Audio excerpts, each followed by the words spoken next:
Welcome to this video, a little window to the world. Assalamualaikum.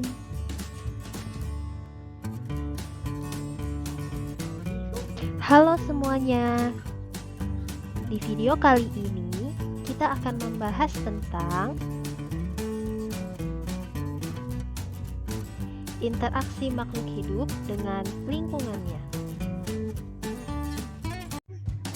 Without any further ado, let's get started.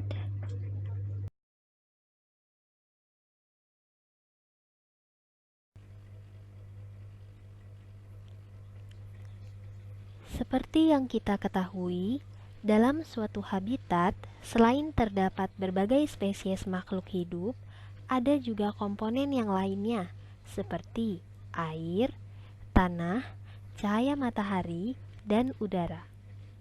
Di antara berbagai macam komponen tersebut, terjadi hubungan interaksi yang saling mempengaruhi, dan kesatuan ini membentuk sistem ekologi atau yang disebut dengan ekosistem. Ekosistem itu sendiri merupakan hubungan timbal balik antara makhluk hidup dan lingkungannya, serta interaksi-interaksi yang ada di dalamnya. Ekosistem dibedakan menjadi dua, yaitu ekosistem alami dan ekosistem buatan. Ekosistem alami adalah ekosistem yang terbentuk secara alami, misalnya danau, rawa, laut, hutan, padang rumput, dan sungai.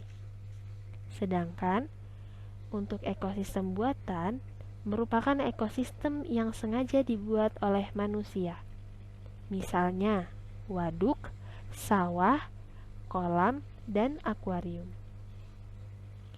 Ekosistem juga terdiri atas dua komponen utama, yaitu komponen abiotik dan komponen biotik. Komponen abiotik berasal dari kata a dan biotik. A artinya tidak atau tanpa, dan biotik artinya hidup. Jadi, abiotik artinya semua benda tak hidup yang ada dalam suatu ekosistem, seperti halnya air, tanah, batu, pasir, udara, dan lain sebagainya.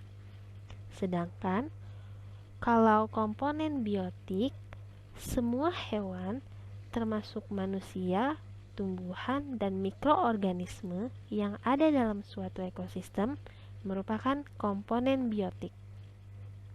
Nah, menurut peranannya, komponen biotik ini dibedakan menjadi 3 golongan, yaitu produsen atau yang disebut dengan organisme autotrof, dan konsumen atau yang disebut dengan organisme heterotrof, dan yang ketiga ada dekomposer atau pengurai.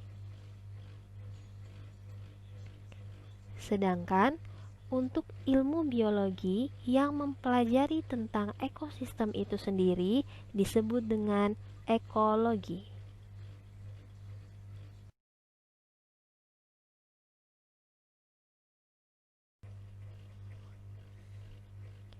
Di dalam suatu ekosistem, ada yang namanya hubungan ketergantungan antar makhluk hidup. Hubungan ketergantungan antar makhluk hidup ini disebut dengan simbiosis. Simbiosis menunjukkan hubungan saling mempengaruhi antara dua organisme yang berbeda yang hidup berdampingan dalam satu ekosistem yang sama dan dalam waktu tertentu. Simbiosis terdiri dari 5 macam, yaitu simbiosis mutualisme, simbiosis komensalisme, simbiosis parasitisme, kompetisi, dan juga predasi. Simbiosis mutualisme adalah simbiosis antara dua organisme yang saling menguntungkan. Contohnya adalah simbiosis antara lebah dengan tanaman berbunga. Simbiosis komensalisme adalah hubungan antara dua organisme berbeda yang menguntungkan satu pihak dan tidak mempengaruhi kehidupan pihak lainnya.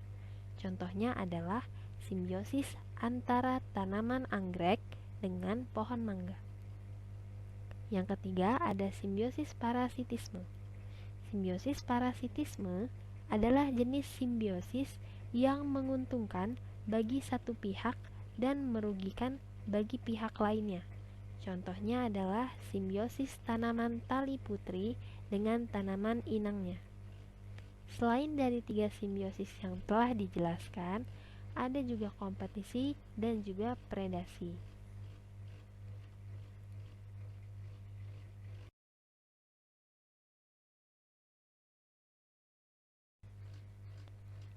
Makhluk hidup dengan lingkungan melakukan interaksi. Interaksi tersebut bertujuan untuk menjalankan proses kehidupan sehingga terjadi keseimbangan lingkungan. Artinya, organisme ikut berperan dalam menjaga keseimbangan lingkungan itu sendiri. Berdasarkan kemampuan menyusun makanannya, organisme dibedakan menjadi 2 jenis, yaitu organisme autotrof dan organisme heterotrof. Organisme autotrof adalah organisme yang dapat membuat makanannya sendiri melalui proses fotosintesis. Sedangkan organisme heterotrof adalah organisme yang mendapatkan makanan dengan mengambil atau memakan organisme lainnya. Nah, organisme heterotrof ini dibagi menjadi 3, yaitu herbivora, pemakan tumbuhan, karnivora, pemakan daging atau hewan, dan omnivora, pemakan tumbuhan dan hewan.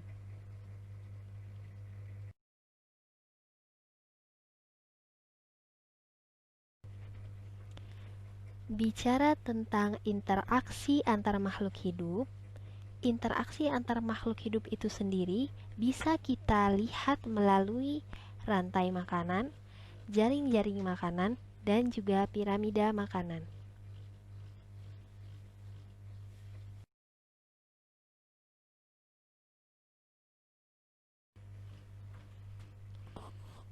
Di sini sudah terdapat 2 gambar.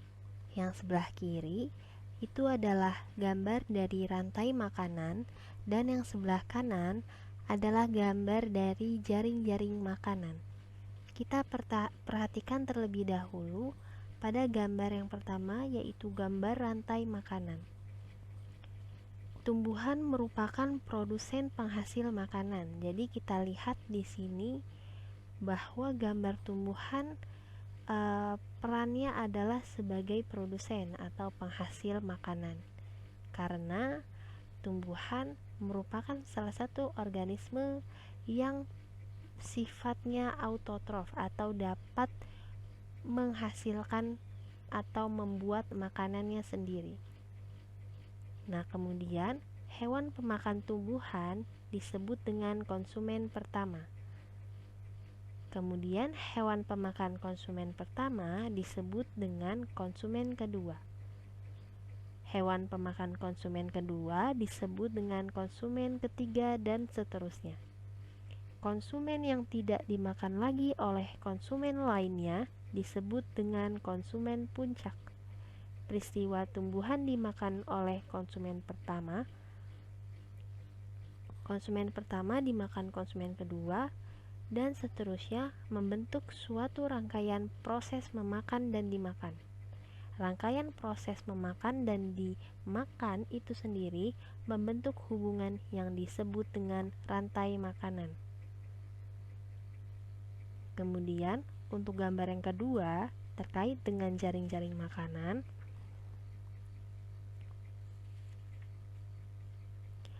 peristiwa memakan dan dimakan nyatanya tidak sesederhana contoh yang telah dijelaskan pada gambar 1, yaitu rantai makanan. Hewan tidak hanya memakan satu jenis makanan.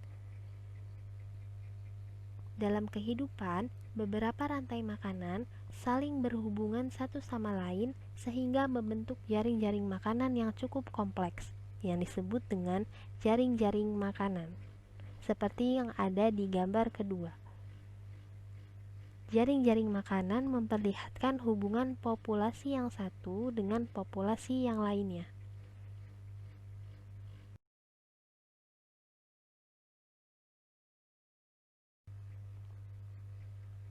Selain kedua gambar yang sudah dijelaskan tadi, yaitu rantai makanan dan juga jaring-jaring makanan, yang ketiga ada piramida makanan. Piramida makanan ini merupakan komposisi rantai makanan yang semakin ke atas, jumlahnya semakin kecil. Selama komposisi produsen dan konsumen tetap membentuk piramida, keseimbangan alam tetap akan terjaga.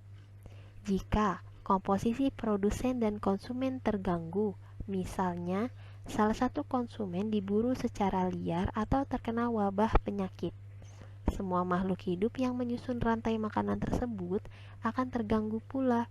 Akibatnya, keseimbangan alam akan terganggu. Sebagai contoh, coba kamu perhatikan rantai makanan yang ada di dalam piramida makanan pada gambar ini. Di situ ada pohon, ulat, burung kecil, dan burung elang. Jika burung kecil terserang wabah penyakit sehingga banyak burung yang mati, jumlah ulat akan meningkat karena pemangsanya berkurang. Meningkatnya jumlah ulat menyebabkan banyak pohon yang mati karena daunnya habis dimakan oleh ulat. Pertumbuhan dan perkembangbiakan burung elang pun terganggu karena makanannya, yaitu burung kecil, juga berkurang. Ini menyebabkan jumlah burung elang semakin sedikit. Seperti itu.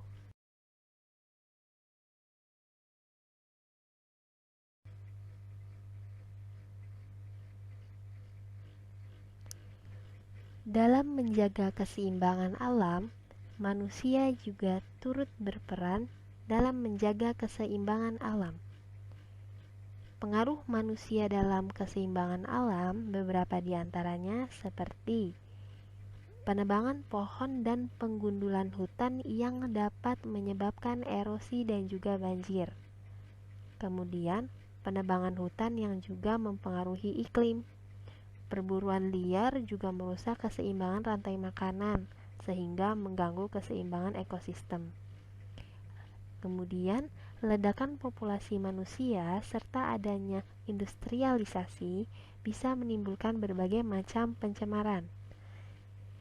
Yang kelima, penggunaan insektida dan pestisida seperti DDT yang juga berpengaruh terhadap kesehatan manusia itu sendiri.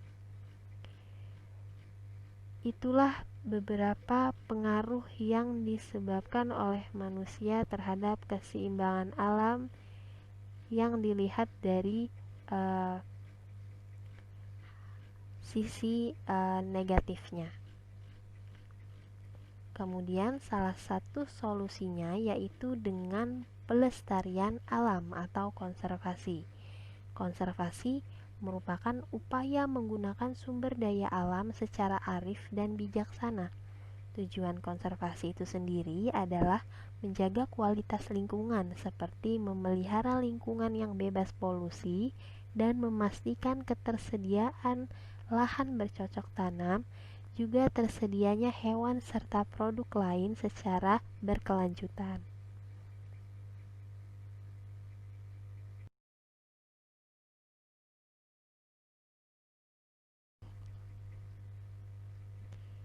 Demikian penjelasan terkait materi interaksi makhluk hidup dengan lingkungannya.